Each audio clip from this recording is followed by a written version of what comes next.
যাব।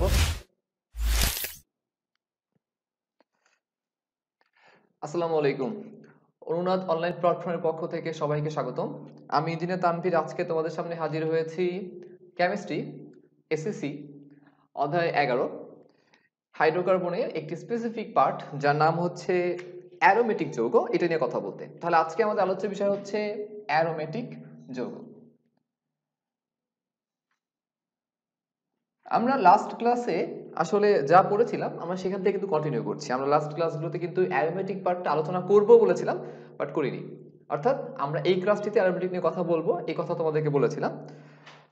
আমরা যদি একটু অ্যারোমেটিকের সম্পর্কে একটু ছোট করে রিপিট করি তাহলে কি দাঁড়ায়? আমরা জানি হাইড্রোকার্বন দুই ধরনের হয়, তার মধ্যে একটি হাইড্রোকার্বনের নাম ছিল হচ্ছে অ্যালিফেটিক হাইড্রোকার্বন, আরেক ধরনের নাম হচ্ছে এই অ্যারোমেটিক হাইড্রোকার্বন। তাহলে অ্যারোমেটিক হাইড্রোকার্বন নামটা আসলে কিভাবে আসলো? আসলে এই নামটা অ্যাকচুয়ালি অ্যারোমা নামক ওয়ার্ডটা থেকে এসেছে। অ্যারোমা, অ্যারোমা যার অর্থ হচ্ছে সুগন্ধ, অর্থাৎ সুগন্ধি যুক্ত যে হাইড্রোকার্বনগুলো আছে তাদেরকে আমরা বলছি কিন্তু অ্যারোমেটিক হাইড্রোকার্বন। এখন এই অ্যারোমেটিক হাইড্রোকার্বনটা আসলে কিন্তু অ্যালিফেটিকের চেয়ে একটু আলাদা, এবং সে আলাদা হওয়ার কারণ কি? এর কারণ হচ্ছে অ্যারোমেটিক হাইড্রোকার্বনের ক্ষেত্রে কিন্তু কার্বন কার্বনের ত্রিবন্ধনটা থাকে না। অর্থাৎ আমরা যদি অ্যালিফেটিকের কথা বলি তাহলে আমরা দেখব যে অ্যালিফেটিক হাইড্রোকার্বনের ক্ষেত্রে আমরা কার্বনের তিন ধরনের বন্ধন পাই। সেটি হচ্ছে কি কি? Carbon carbon single bond, carbon carbon double bond এবং কার্বন কার্বন ট্রিপল বন্ড আমরা পাই অ্যাকচুয়ালি। বাট এই অ্যারোমেটিকের ক্ষেত্রে যদি আমি বলি তাহলে অ্যারোমেটিকের ক্ষেত্রে আমাদের কিন্তু এই তিনটা বন্ধন অর্থাৎ ট্রিপল নাম্বার যে বন্ধন সেটা কিন্তু থাকবে না।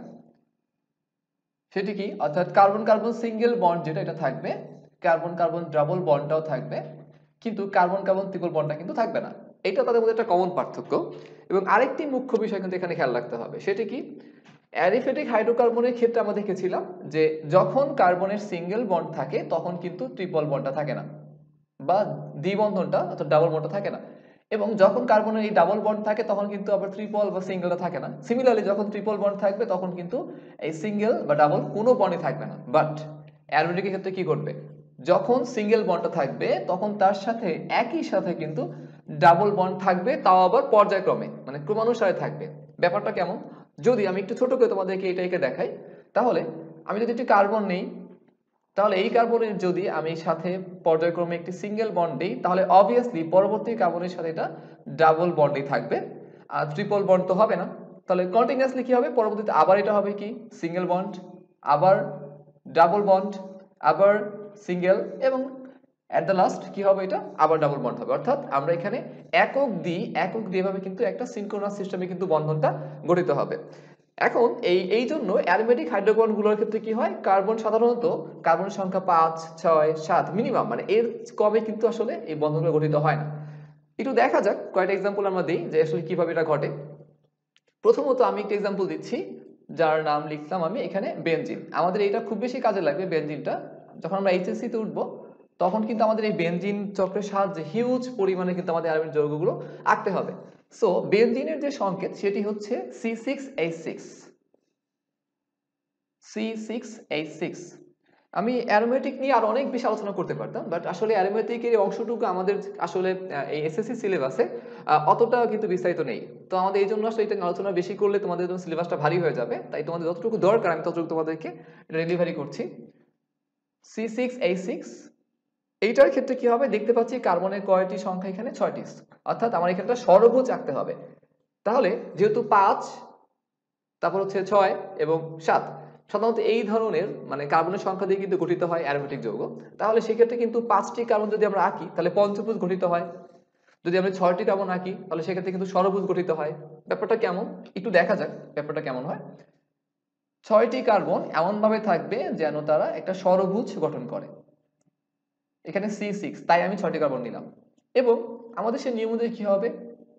একটি যদি সিঙ্গেল বন্ড হয় পরবর্তী কিন্তু ডাবল বন্ড হবে, তারপর একটা যদি আবার সিঙ্গেল, ডাবল, সিঙ্গেল এবং সিমিলার টু ডাবল, এইভাবে আমরা কিন্তু একটি একক তারপর দ্বি এভাবে পর্যায়ক্রমে কিন্তু বন্ধনগুলো দিলাম। এবার আমরা চেক আউট করব যে আমাদের কার্বনের যে সংখ্যাটার তাদের যে যোজনী সংখ্যা সেটা আসলে মিললো কিনা।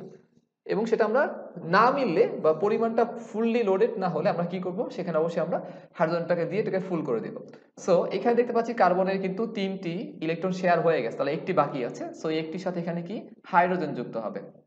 আবার একইভাবে যদি এখানে কার্বন দেই, এই কার্বনের সাথে কিন্তু একটি হাইড্রোজেন যুক্ত হবে। তো দেখা যাবে আসলে সবগুলোর সাথে একটি করে যুক্ত হচ্ছে, কারণ প্রত্যেকটি আসলে একটি করে হাত ফাঁকা আছে। তাহলে এখানে আমি যে একটা চিত্র আঁকলাম, তুমি মিলিয়ে দেখতে পারো, এখানে কিন্তু আসলে কার্বনের সংখ্যা 6টি হয়েছে, হাইড্রোজেনের সংখ্যা কিন্তু এখানে 6টি হয়েছে। এটা কিন্তু আসলে বেনজিনের চিত্র। বেনজিন একটি অ্যারোমেটিক হাইড্রোকার্বন। এবার আমি আরেকটা एग्जांपल দেই। এটা হচ্ছে एग्जांपल নাম্বার 1, আমি एग्जांपल নাম্বার 2 দিচ্ছি একটি। তো আমি এখানে ন্যাপথলিন নিলাম। আমি তোমাদেরকে যে एग्जांपल গুলো দিচ্ছি সেগুলো কিন্তু তোমাদের টেক্সট বুকে আলোকেই দিচ্ছি। সো ব্যাপারটা এমন না যে টেক্সট বুকে নেই বাট আমি তোমাদেরকে বললাম, এরকমটা না। এটা অবশ্যই তোমাদের কিন্তু এক্সামের ক্ষেত্রে কাজে লাগবে। সো ন্যাপথলিনের সংখ্যাটা হচ্ছে C10H8। সো দেখো এটা কিভাবে আঁকা যায়। C10 অর্থাৎ কার্বন সংখ্যা কয়টি? কার্বন সংখ্যা হচ্ছে 10টি। তাহলে আমরা কিন্তু ষড়ভুজের চেয়ে বেশি কিন্তু আঁকতে পারবো না, আমরা অবশ্যই ষড়ভুজ আঁকবো। যদি সংখ্যা বাড়ে আমরা ডান দিকে বাড়াবো। কিভাবে দেখো, বাম দিকেও বাড়ালেও চলবে, মানে যে কোনো একদিকে বাড়াতে হবে। তা আমি কার্বন সংখ্যা এখানে নিলাম 6টি। এই হচ্ছে 6টি কার্বন, যেটা একটা ষড়ভুজ আকৃতির শেপ আমি তৈরি করলাম। তো একইভাবে আমি এখানে সিঙ্গেল ডাবল এবং সিঙ্গেল ডাবল আকারে বন্ডগুলো দিয়ে দিলাম। এবার যেহেতু এখানে কার্বন 6টি হয়েছে, আমাদের আরো 4টি কার্বন দরকার, কারণ আমরা 10টি কার্বন দিয়ে কিন্তু এই যৌগটা তৈরি করব। সো দ্যাটস ওয়াই আমাদের কি করতে হবে, এই পাশে যে কোনো পাশের কার্বনের সাথেই বাকি আরো 4টি কার্বনগুলো যুক্ত করতে হবে। কিভাবে? এখানে কার্বনের 3টি হাত পূরণ হয়ে গেছে, একটি হাত ফাঁকা আছে, সো এখানে একটি কার্বন হবে। এখানে আবার একটি কার্বন দিতে পারি আমরা, তাই না? এখন খেয়াল করো, এখানে যেহেতু আমি সিঙ্গেল বন্ড দিলাম, কেন আমি এখানে ডাবল দিতে পারতাম না? কারণ এখানে হাত পূরণ হয়ে গেছে, অর্থাৎ কার্বনের যে 4টি যোজনী তা কিন্তু ফুল ফিল হয়ে গেছে। দ্যাটস ওয়াই এখানে ডাবল বন্ড কিন্তু দেওয়া যাবে না, তাহলে হাত তার 5টি হয়ে যাবে। তো পরবর্তী যে কার্বনটি সেটি কি করলাম, সেটি আমি এখানে ডাবল বন্ড দিব। তাহলে পরবর্তীটা কি হবে, সেটা আবার সিঙ্গেল বন্ড হবে, তারপরে আবার হবে ডাবল বন্ড। তাহলে মিলিয়ে দেখো এখানে কার্বন 10টি হয়েছে, 1 2 3 4 5 6 7 8 9 10। তাহলে কার্বন 10টি হয়ে গেছে। এবার আমরা জাস্ট চেক করব কার্বনের কতটি হাইড্রোজেন দিলে কার্বনের সাথে তার ইলেকট্রন সংখ্যাগুলো পূর্ণ হয়ে যায়। তাহলে খেয়াল করে দেখো, প্রত্যেকের সাথে আসলে একটি করে দিলেই কিন্তু পূর্ণ হয়ে যায়, একটি করে দিলেই কিন্তু পূর্ণ হয়ে যাচ্ছে। শুধুমাত্র এখানে যে সংযুক্ত হয়েছে যে কার্বনটা, তার হাত অর্থাৎ এই কার্বনটি এবং এই কার্বনটি, এদের আসলে হাতগুলো পূরণ হয়ে যাওয়ার কারণে এদের সাথে কিন্তু হাইড্রোজেন দেওয়া যাচ্ছে না। সো দ্যাটস আমরা বাকিগুলোতে কিন্তু দিচ্ছি। তুমি মিলে দেখতে পারো এখানে কার্বন সংখ্যা হচ্ছে কতটি, মোট কার্বন সংখ্যা হচ্ছে 10টি, কিন্তু হাইড্রোজেন কয়টি? 8টি। কেন 8টি? দেখো, তুমি গুণে দেখতে পারো বা তুমি চেক করলেও পারো। দেখো এই মাঝখানের এই দুটিতে কিন্তু আসলে আমরা কোনো হাইড্রোজেন দিতে পারিনি, কারণ এখানে হাত ফুলি লোড হয়ে গেছে। দ্যাটস ওয়াই এই জায়গাটা কিন্তু হাইড্রোজেনটা কমে গেল। এটা হচ্ছে ন্যাপথলিন। এখন আমরা ন্যাপথলিন ছাড়াও আমরা কিন্তু যত বড় যৌগ দেওয়া হোক না কেন, এখানে যদি থাকতো C100, ধরো থাকতো 879, এরকম থাকতো, আমরা সেটাও কিন্তু আঁকতে পারবো। তো আমি একটা আনলিমিটেড পরিমাণে এঁকে দেখাচ্ছি, মানে যত বড় হতে পারে সর্বোচ্চ এঁকে দেখাচ্ছি, তাহলে তোমরা এই দুইটার বাইরেও তোমরা যে কোনোটা কিন্তু এঁকে নিতে পারো। তো আমি কোনো সংকেত দিচ্ছি না, এনি কাইন্ড অফ সংকেত হতে পারে সেটা। তো প্রথমে আমরা কি করব, আমরা শুধুমাত্র ষড়ভুজগুলোকে আঁকবো। সো আমি কার্বনটা নিচ্ছি, কার্বন এটা নিলাম। প্রথমে ষড়ভুজগুলো আঁকবো পর্যায়ক্রমে। প্রথমে ষড়ভুজ আঁকার পরে আমরা বন্ধনগুলোকে কাউন্ট করব। সো এই হচ্ছে ষড়ভুজ, এঁকে নিলাম। এবার বন্ধন কাউন্ট করব কিভাবে, সিঙ্গেল, এখানে আমি সিঙ্গেল বন্ড, এখানে দিলাম ডাবল বন্ড, আবার সিঙ্গেল, আবার ডাবল, সিঙ্গেল, এখানে কি হবে ডাবল, এইভাবে বন্ধনগুলো আমরা দিতে পারি। দেখো মিলিয়ে দেখো, single double single double single double, এটা কিন্তু মিলে যাচ্ছে। সো এবার আমরা এখানে আবার কার্বন দিব, পুনরায় কার্বন, এবার আবার এখানে দিব কার্বন।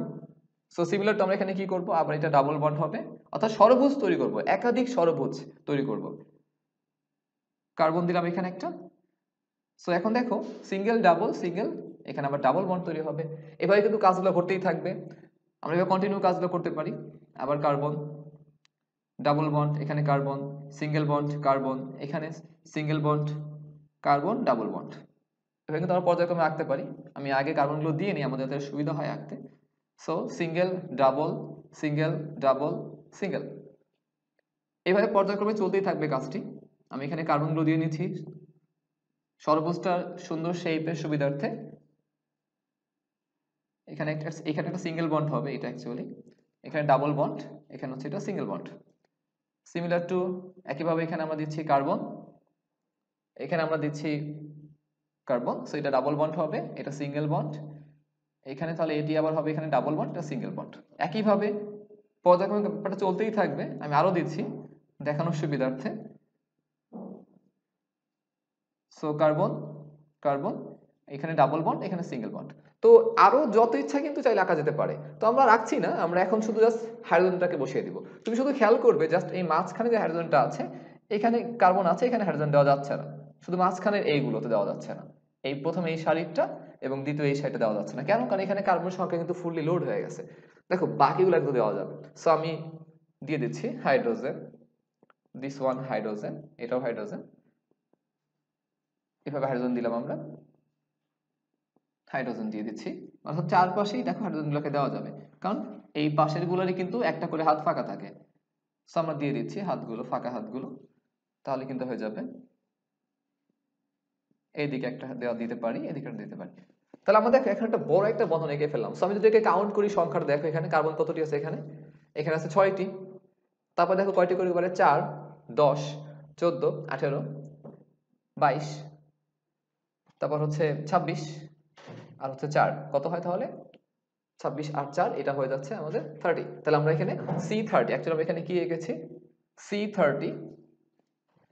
এবার হাইড্রোজেন কতটি কম সেটা আমরা দেখবো। হাইড্রোজেনগুলো কাউন্ট করব কিভাবে, জাস্ট এক জায়গা থেকে শুরু করব, ঘুরিয়ে কাউন্ট করলে কিন্তু হয়ে যাবে। দেখো 1 2 3 4, আমি এখান থেকে শুরু করলাম, এখানে একটা পয়েন্ট করলাম, 1 2 3 4 5 6 7 8 9 10 11 12 13 14 15 16 17 18। সো আমরা এখানে H18 এটা পেয়েছি, একটা যৌগ, তাই না? এটা কিন্তু একটা অ্যারোমেটিক যৌগ, আমরা যার সংকেত এভাবে লিখতে পারি। সো এইভাবে তুমি কন্টিনিউয়াস যদি কাজ করো, তুমি কিন্তু হিউজ পরিমাণের একটা বড় ধরনের যৌগ তুমি দেখে ফেলতে পারবে। অর্থাৎ আমাদের জাস্ট টার্গেট থাকবে হচ্ছে সর্বোচ্চটাকে আঁকা। সো এই যে শেপটা, এটাকে না, এই কার্বনটাকে না দিয়ে অ্যাকচুয়ালি আমরা এটাকে অন্যভাবে শেপটাকে আঁকতে পারি। কিভাবে? এখানে এই কার্বনের সংখ্যাটা আমরা জাস্ট কার্বনটা দিব না, অর্থাৎ জাস্ট আমরা এখানে এই ষড়ভুজটাকে এঁকে নিব। ব্যাপারটা এরকম হবে দেখতে কিছুটা, সিঙ্গেল ডাবল বন্ড এভাবে আঁকতে হবে, সিঙ্গেল ডাবল। তো আমি আগে একটা ষড়ভুজ ভালো করে এঁকে নিই, তাহলে বেটার হবে তোমাদের বুঝতে। এটা ছোট ষড়ভুজ শেপ আঁকলাম, এটা ভালো হয়নি, আরেকটা এঁকে দিচ্ছি। এখন জাস্ট কাজ কি, আমাদের সিঙ্গেল ডাবল কাউন্ট করতে হবে। সো এটা সিঙ্গেল বন্ড, এখানে ডাবল দিলাম, এটা সিঙ্গেল, এটা ডাবল, এটা সিঙ্গেল, এটা ডাবল। ঠিক এইভাবে শেপটা আঁকতে হবে। এটা আঁকলে কিন্তু বোঝা যাবে যে আসলে এটা কি ছিল। এটা অ্যাকচুয়ালি ছিল হচ্ছে এই আমাদের শেপটা, কার্বনের এই যে বন্ধনটা আমরা এখানে এঁকেছিলাম, এটাকে আসলে দ্বারা এটাই কিন্তু মিন করে অ্যাকচুয়ালি কার্বন, এই তার শেপ। সো অর্থাৎ এটা সিঙ্গেল, এটা ডাবল ছিল, সিঙ্গেল, এটা ডাবল, এটা সিঙ্গেল, এটা ডাবল। অর্থাৎ এই শেপটাকে আমরা এইভাবে চিন্তা করতে পারি, এবং এর সাথে কিন্তু অনেক কিছু যুক্ত হতে পারে। যেমন এই যে যে আমি শেপটাকে আঁকলাম, একটা সর্বোচ্চ আকৃতির শেপ যে আমি আঁকলাম, এটার সাথে অনেক কিছু যুক্ত হয়ে যৌগগুলো কিন্তু চেঞ্জ হয়ে যেতে পারে। সো আমি এখানে double bond, single double bond দিলাম, এর সাথে কিন্তু এখানে OH যুক্ত হতে পারে। আবার এটার সাথে এই যে যেটা, এটার সাথে কিন্তু আবার একইভাবে কিন্তু এখানে COOH যুক্ত হতে পারে, যাকে আমরা বলি হচ্ছে বেনজোইক অ্যাসিড। এগুলো আরো উচ্চতর ক্লাস তোমরা পাবে, যদিও আমি তোমাদের জাস্ট পড়ার সুবিধার্থে একটু আইডিয়া দিয়ে দিচ্ছি। এর সাথে আবার CH ও যুক্ত হতে পারে, যার নাম হচ্ছে বেনজোঅ্যালডিহাইড। মানে এটা যদি একটা বেনজিন চক্রের চিত্র, কারণ তুমি দেখো, তুমি যদি এই বেনজিনটাকে আঁকো, জাস্ট এখানে কার্বন আর হাইড্রোজেনটাকে সরিয়ে দাও, তুমি জাস্ট এই ষড়ভুজটাকে আঁকো, দেখো এটা দেখতে এরকম হবে। সো এটা কিন্তু আসলে একটা বেনজিন চিত্র। সো বেনজিন এর চিত্র কিন্তু এটা অ্যাকচুয়ালি। সো এর সাথে যদি আমি এখানে দেখো CHO লাগাই, এটা নাম হয়ে যায় বেনজোলডাইহাইড, মানে বেনজিন অ্যালডিহাইড, এটা হয়ে যায় কিন্তু বেনজোইক অ্যাসিড। ঠিক আছে, এটা হচ্ছে বেনজোইক অ্যালকোহল হয়ে যায়, মানে OH যুক্ত এটা অ্যালকোহল হয়ে যায়। এর সাথে কিন্তু আরো অনেক যুক্ত হতে পারে, অ্যামোনিয়া যুক্ত হতে পারে এর সাথে। আমি এটা শেপটা আগে এঁকে নিই। সো এখানে আমি সিঙ্গেল বন্ড দিলাম, ডাবল বন্ড, এইভাবে শেপটা আঁকা হবে। এবং এর সাথে কিন্তু আমাদের যতগুলো যৌগমূলক আছে, যাদের সিঙ্গেল হাত থাকে যৌগমূলক, যেমন তোমার ধরো হচ্ছে কয়েকটা এক্সাম্পল আমি দেই। ধরো NO3- যেটা ছিল, NO3-, OH- যেটা ছিল, যেটা দুইটা দেখালাম এখানে, CHO-, COOH- যেটা ছিল এটা, এবং হচ্ছে এখানে ধরো NO2- এই যৌগমূলকটা, এরকম সিঙ্গেল হাত যাদের আছে, এরকম ধরো HCO3-, HSO4-, এরকম এক যদি যতগুলো যৌগমূলক আছে সবাই যুক্ত হতে পারে। আমি এখানে কিন্তু আমি চাইলে এখানে NO2- টাকে যুক্ত করে দিতে পারি। ওকে, তো এই হচ্ছে অ্যাকচুয়ালি আমাদের অ্যারোমেটিক যৌগগুলোর কাঠামো এবং শেপ। আই উইশ সবাই বুঝতে পেরেছো। তো আজকে আমরা এতটুকু আলোচনা করার উদ্দেশ্যে এসেছিলাম। তাহলে পরবর্তী ক্লাস পর্যন্ত সবাই ভালো থাকো, সবার জন্য অনেক অনেক শুভকামনা আর দোয়া রইল। তো আজকের মতো আমি তানভীর তোমাদের সামনে থেকে বিদায় নিচ্ছি। খোদা হাফেজ, আসসালামু আলাইকুম।